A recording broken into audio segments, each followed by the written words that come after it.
Kecelakaan maut menimpa bus pengangkut jemaah umrah dari Indonesia di Jeddah pada Kamis 20 Maret 2025. Dikabarkan 6 WNI meninggal dunia dan 14 luka-luka. Dilansir tribunnews.com, Direktur PWNI Kemlu Juda Nugraha sebelumnya dalam keterangan tertulisnya pada Jumat 21 Maret mengabarkan JKRI Jeddah telah menerima informasi ada kecelakaan bus di Wadi Kude jalur dari arah Madinah menuju Makkah. Kecelakaan maut menimpa bus pengangkut jemaah umrah dari Indonesia di Jeddah pada Kamis 20 Maret 2025. Dilaporkan ada 6 WNI meninggal dan 14 luka-luka. Dilansir tribunnews.com, Direktur Perlindungan Warga Negara Indonesia Kementerian Luar Negeri Juda Nugraha sebelumnya dalam keterangan tertulisnya pada Jumat 21 Maret mengabarkan JKRI Jeddah telah menerima informasi ada kecelakaan bus di Wadi Kude jalur dari arah Madinah menuju Makkah.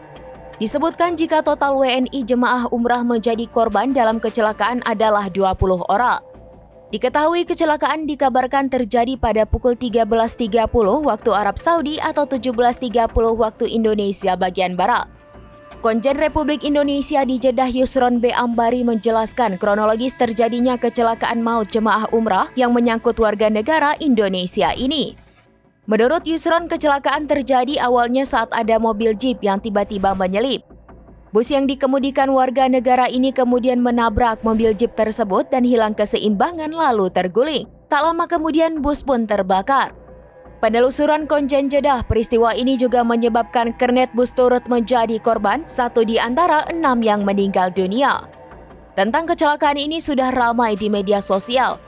Dari postingan real akun Facebook Kanda Syamsul Arobi terlihat saat bus terbakar. Asap hitam terlihat membumbung tinggi di bawah teriknya cuaca di jalur Makkah Madinah atau sekitar 150 km dari kota Jeddah.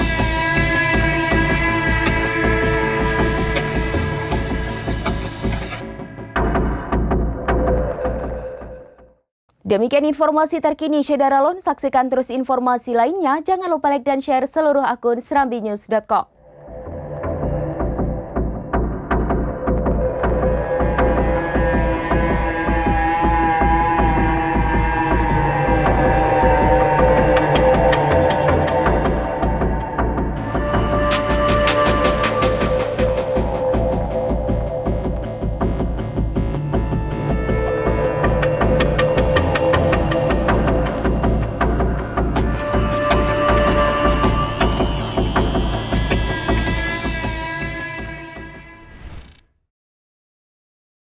Download Tribun X sekarang, menghadirkan lokal menjadi Indonesia.